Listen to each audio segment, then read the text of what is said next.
Hello friends, welcome to series explain. आज मैं explain करूंगी ओ नेगेटिव सीरीज का सेकंड पार्ट। पिछले पार्ट में हमने देखा था कि चोम्पू अपने फैमिली के साथ डिनर करती है और उन्हें बताती है कि उसके आज का दिन बहुत ही थकावट भरा था। अब आगे हम देखते हैं कि सारे स्टूडेंट कॉलेज के लिए तैयार हो रहे हैं। 8 PM चोम्पू, प्रेम, फोन सुबह जल्दी उठ जाते हैं और कॉलेज के लिए तैयार होने लगते हैं। अब चोम्पू एक मिस्टेक कर देती है। वो जल्दबाजी में कॉलेज यूनिफॉर्म की जगह अपना पिछले स्कूल यूनिफॉर्म पहन लेती है। उसकी सिस्टर उसे जाते वक्त बताती है कि उसने गलत ड्रेस पहनी है। चोम्पू को बहुत गुस्सा आता है। वो अपनी सिस्टर सोमो को कहती है, तुमने मुझे ये पहले क्यों नहीं बताया? मेरा कितना टाइम वेस्ट हो गया, पता नहीं मेरा ध्यान कहाँ है। अब वो दोबारा ड्रेस चेंज करती है। आगे हम प्रेम को देखते हैं जो कॉलेज के लिए रेडी होकर अपनी मॉम के पास बैठती है। उसकी मॉम उसे देखकर कहती है, तुम बहुत ही सुंदर लग रही हो, बिल्कुल एक एडल्ट की तरह। थोड़ी देर में मैं तुम्हें कॉलेज ड्रॉप कर दूंगी। प्रेम उन्हें कहती है, आप ही ने अभी कहा मैं एक एडल्ट के बराबर हो चुकी हूँ, तो मैं अकेले भी कॉलेज जा सकती हूँ। उसकी मॉम उसको कहती है, क्या उसने अपने डैड को बता दिया अपने कॉलेज के पहले दिन के बारे में? प्रेम कहती है, हाँ उसने बता दिया है। अब वो कॉलेज के हॉस्टल में रहने वाली है और वीकेंड्स पर वो घर आएगी। उसकी मॉम उसे बेस्ट ऑफ लक कहती है और उनकी चिंता करने को ना कहती है। अब प्रेम कॉलेज के लिए निकल जाती है।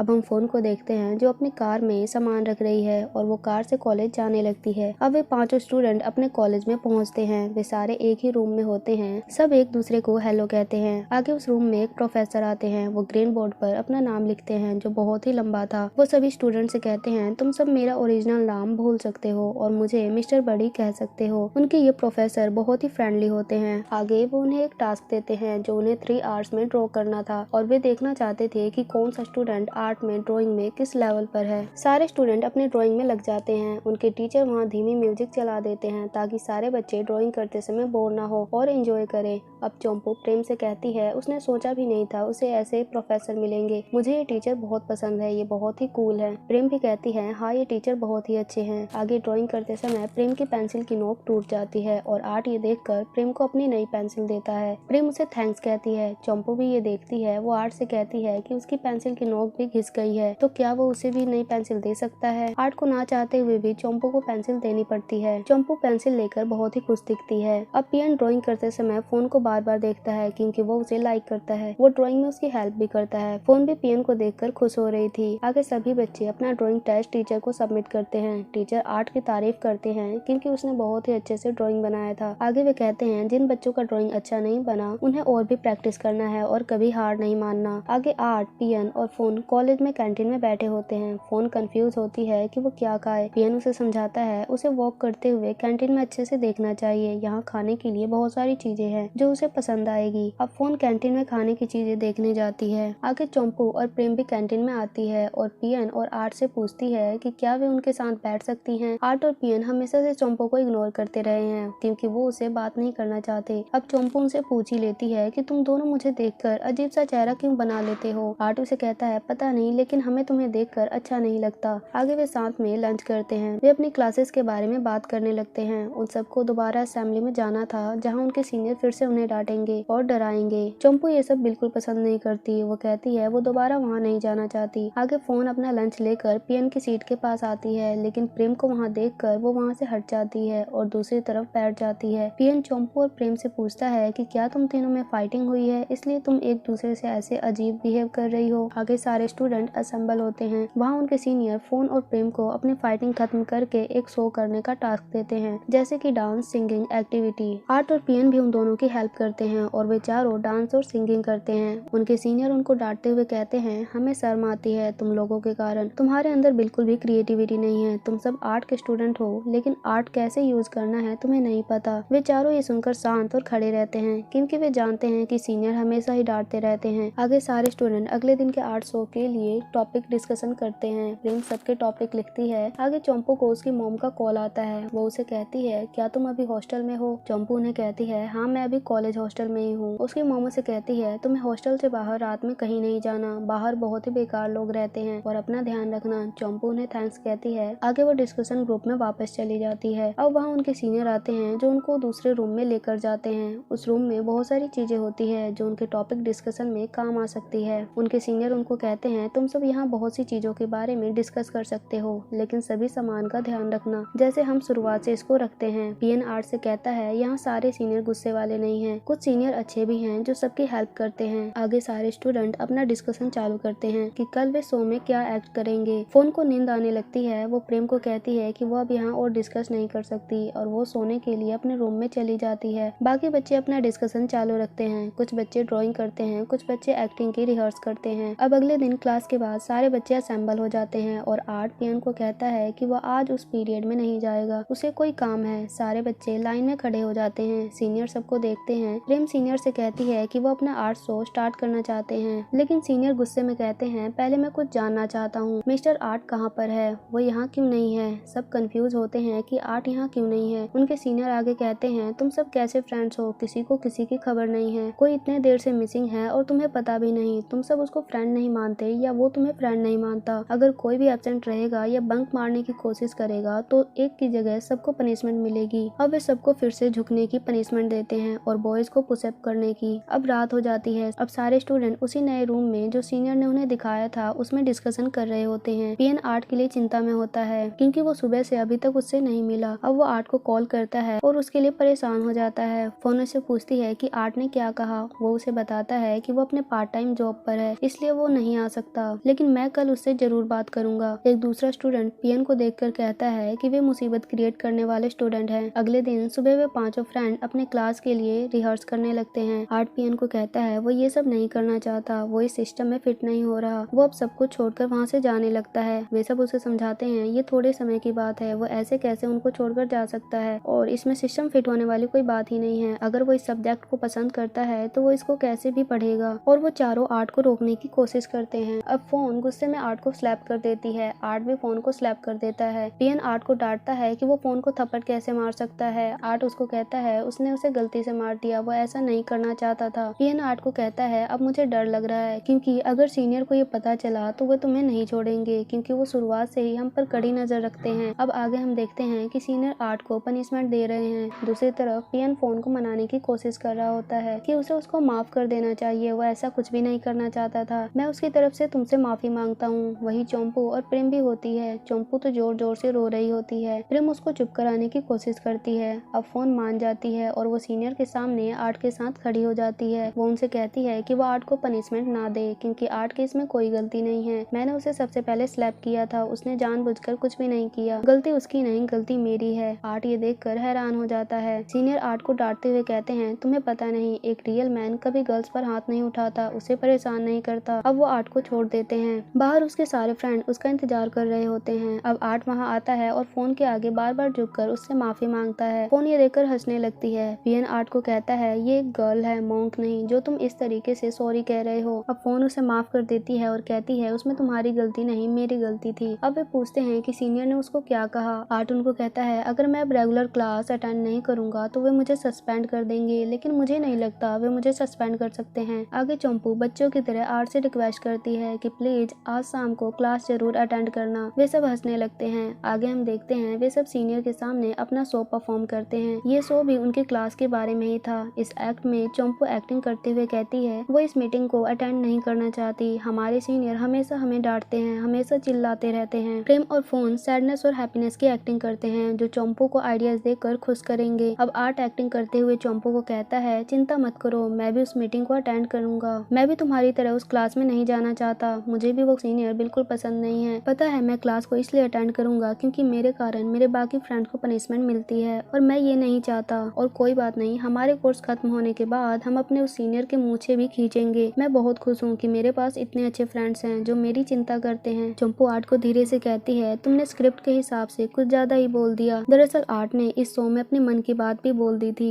जो वो सीनियर के बारे में सोचता था। सीनियर उस पर ज्यादा ध्यान नहीं देते। वे पहली बार खुशी से क्लैप करते हुए उनकी एक्टिंग परफॉर्मेंस की तारीफ करते हैं। सब बहुत खुश दिखते हैं। वहीं फोन प्रेम से सॉरी कहती है अपने उस दिन के लिए जिस दिन उसने चोम्पू को गलत समझा था और उसने प्रेम को भी गलत समझा था। प्रेम उसे कहती है मैं तो उस दिन को भूल भी गई कि हमारी फाइटिंग कब हुई थी। अब वे दोनों खुश होते हुए फ्रेंड्स बन जाते हैं और हाथ मिलाते हैं। आगे अगली क्लास के बाद आर्ट पियन को कहता है कि आज वो मीटिंग अटेंड नहीं करेगा। तभी उनके सीनियर वहाँ आते हैं जो सारे स्टूडेंट को कहते हैं किसी को भी आज कहीं नहीं जाना, आज बहुत ही इम्पोर्टेंट डे है। हम जानते हैं कि तुम सब एक दूसरे की गलती छुपाने की कोशिश करते रहते हो और क्लास बंक करने की कोशिश में लगे रहते हो, लेकिन आज तुम्हें कहीं नहीं जाना। आगे हम देखते हैं कि वो इम्पोर्टेंट चीज ब्लड डोनेशन था। सारे स्टूडेंट ब्लड डोनेट करते हैं। पियन आर्ट को कहता है मैंने सोचा था कि तुम नहीं आओगे। आर्ट उसको कहता है अगर ये ये फिर से क्लास मीटिंग होती तो मैं नहीं आता, लेकिन ये ठीक है। पीएन आर्ट को कहता है तुम बहुत ही ड्रामेटिक हो, मुझे कभी कभी लगता है कि तुम गर्ल्स को शो ऑफ कर रहे हो। आगे पीएन फोन को देखकर खुश होता है और फोन पीएन को देखकर खुश होती है। नर्स सबको कहती है आप सब सिर्फ ब्लड डोनेट नहीं कर रहे, आप किसी की जान भी बचा रहे हो, जो बहुत ही कीमती चीज है। आगे सारे स्टूडेंट वापस कॉलेज जा रहे होते हैं, लेकिन अभी वो पानी के शिप में होते हैं। आर्ट, पीएन और बाकी तीनों फोन, प्रेम, चंपू एक साथ होते हैं और बात कर रहे होते हैं। आर्ट अपना ब्लड डोनेशन की पर्ची देखता है तो उसे पता चलता है कि उसका ब्लड ग्रुप ओ है। बाकी सब भी अपना पर्ची चेक करते हैं। अब उन सबको पता चलता है कि उन पांचों का ब्लड ग्रुप ओ नेगेटिव है। चंपू आर्ट से कहती है फिर तो हम किसी को भी ब्लड डोनेट कर सकते हैं। सारे फ्रेंड्स खुश दिखते हैं। आर्ट चंपू से कहता है इसमें एक्साइटेड होने की क्या बात है, यहाँ किसी न किसी का ब्लड ग्रुप ओ है ही। आगे सब हंसी मजाक करते हैं और खुश होते हैं। आगे का अगले पार्ट में देखेंगे। उम्मीद है ये पार्ट आपको पसंद आई होगी, और अगर आपको ये वीडियो अच्छी लगी हो तो चैनल को लाइक एंड सब्सक्राइब जरूर करें, और अगर आपको इसका फर्स्ट पार्ट देखना हो तो इस लिंक डिस्क्रिप्शन में है।